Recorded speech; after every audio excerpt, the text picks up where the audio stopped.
श्री सत्यनारायण व्रत कथा।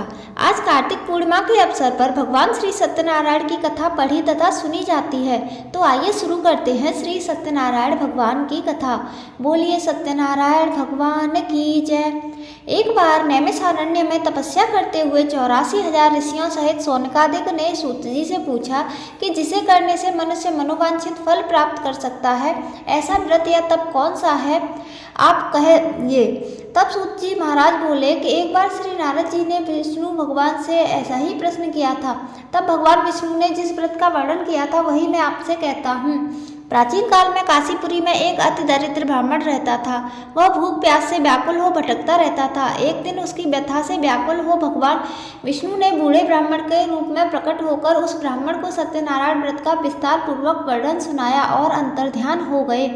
ब्राह्मण अपने मन में श्री सत्यनारायण व्रत का संकल्प कर अपने घर लौट आया और उसे इसी चिंता में रात भर नींद नहीं आई। सवेरा होते ही वह सत्यनारायण भगवान के व्रत का संकल्प ले भिक्षा मांगने चल दिया। उसे उस दिन थोड़े ही परिश्रम में भिक्षा में बहुत सारा धन धान्य प्राप्त हुआ। सायंकाल घर पहुंचकर उसने बड़ी श्रद्धा के साथ विधिपूर्वक श्री सत्यनारायण का व्रत पूजन किया। भगवान सत्यदेव की कृपा से वह थोड़े ही दिनों में धनवान हो गया। वह जब तक जीवित रहा तब तक हर महीने श्री सत्यनारायण का पूजन करता रहा और अंत में विष्णु लोक को प्राप्त हुआ। सूत जी पुनः बोले, एक दिन कुछ ब्राह्मण अपने बंधु बांधवों के साथ बैठे ध्यान मग्न हो श्री सत्यनारायण की कथा सुन रहे थे। तभी भूख प्यास से व्याकुल हो एक लकड़हारा वहां पहुंचा। वह भी भूखा प्यासा कथा सुनने बैठ गया। कथा की समाप्ति पर उसने प्रसाद ग्रहण किया और फिर ब्राह्मणों से इस कथा के बारे में पूछा। ब्राह्मणों ने उससे कहा, यह सत्यनारायण भगवान का मनोवांछित फल देने वाला व्रत है। पहले मैं बहुत दरिद्र था। इस व्रत के प्रभाव से मुझे यह वैभव प्राप्त हुआ है। यह सुनकर लकड़हारा बहुत प्रसन्न हुआ और मन ही मन श्री सत्यनारायण के व्रत का निश्चय करता हुआ लकड़ी बेचने बाजार की ओर चल दिया। उस दिन उसे लकड़ियों का दुगना दाम मिला। उन्हीं पैसों से उसने केले, दूध, दही आदि पूजन की सभी सामग्री खरीदी और घर गया। घर पहुंचकर उसने अपने परिवार और पड़ोसियों को बुलाकर श्री सत्यनारायण का विधि पूर्वक पूजन किया। भगवान की कृपा से वह थोड़े ही दिनों में धनवान हो गया। सूत जी ने पुनः कहा, प्राचीन काल में उल्कामुख नाम का एक राजा था। वह और उसकी पत्नी बड़े ही धर्मनिष्ठ थे। एक दिन राजा रानी भद्रशिला नदी के किनारे श्री सत्यनारायण भगवान की पूजा कर रहे थे कि एक वनिया वहां आ पहुंचा। उसने रत्नों से भरी अपनी नौका को वहीं किनारे लगा दिया और स्वयं भी पूजा की जगह बैठ गया। वहाँ का चमत्कार देख उसने राजा के इसके बारे में पूछा। राजा ने बताया कि हम विष्णु भगवान का व्रत कर रहे हैं। यह व्रत सभी मनोकामनाओं को पूरा करने वाला है। राजा के वचन सुन और प्रसाद पाकर बनिया अपने घर चला गया। वहाँ उसने अपनी पत्नी को इस व्रत के बारे में बताया और संकल्प लिया कि मैं भी संतान होने पर इस व्रत को करूँगा। उसकी पत्नी का नाम लीलावती था। सत्यदेव की कृपा से वह कुछ ही दिनों में गर्भवती हो गई और 10वें महीने में उसने चंद्रमा के मुख के समान सुंदर कन्या को जन्म दिया। उसका नाम कलावती रखा गया। चंद्रमा की कलाओं के समान वह कन्या नित्य प्रतिदिन बढ़ने लगी। तत्पश्चात लीलावती ने अपने पति को सत्यनारायण के व्रत की याद दिलाई। उसने कहा, मैं यह व्रत कन्या के विवाह पर करूंगा। यह कहकर बनिया अपने कारोबार में लग गया। जब वह कन्या विवाह योग्य हुई तब उसने दूतों द्वारा खोज करवाकर कंचनपुर नगर के एक वणिक के सुंदर, सुशील और गुणवान पुत्र के साथ उसका विवाह कर दिया। फिर भी बनिया ने श्री सत्यनारायण का व्रत नहीं किया, जिससे भगवान अप्रसन्न हो गए। कुछ दिनों बाद बनिया अपने दामाद को ले समुद्र के किनारे रत्नपुर नगर में व्यापार करने लगा। एक दिन रत्नपुर के राजा के राज्य से खजाने से चोरों ने बहुत सारा धन चुराकर भाग गए। राजा के सिपाही चोरों का पीछा कर रहे थे। जब चोरों ने देखा सिपाहियों से बचना कठिन है, तब उन्होंने राजकोष से चुराया धन एक जगह रख दिया और भाग गए।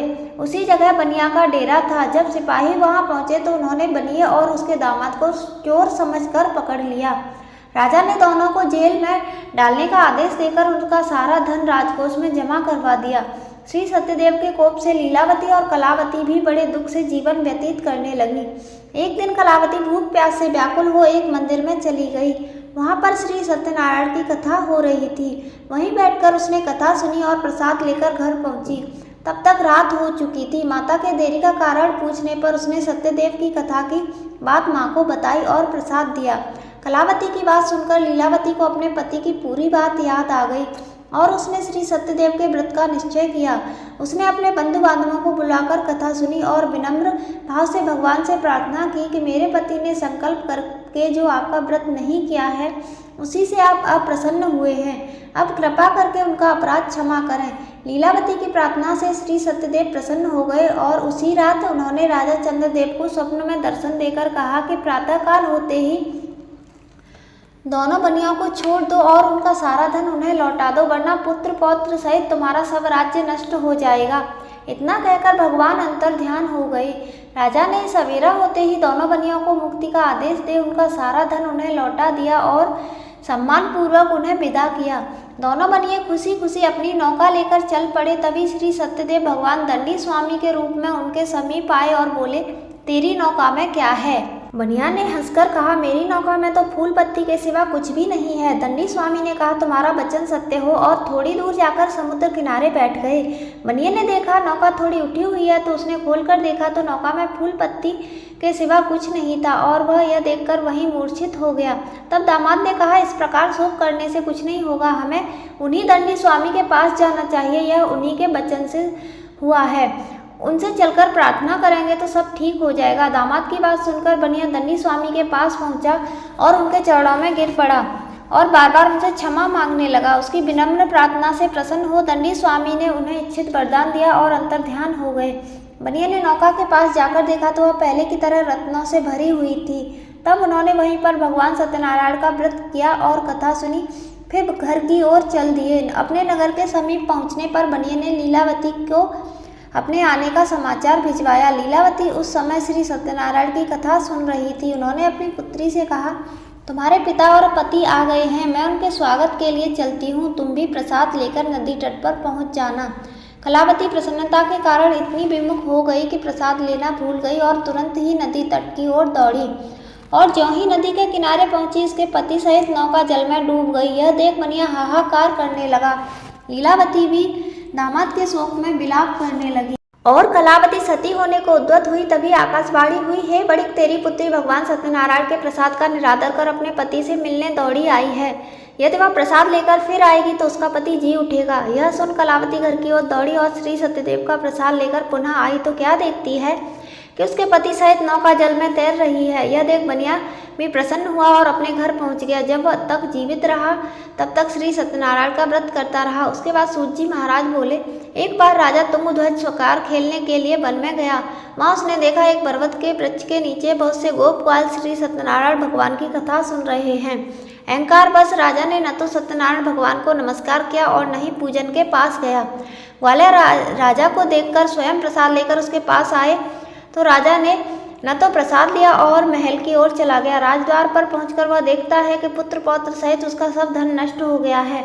उसे वन की घटना स्मरण हो आई और उसने विचार किया कि श्री सत्यदेव के प्रसाद का निरादर करने के कारण मुझे यह दुख प्राप्त हुआ है।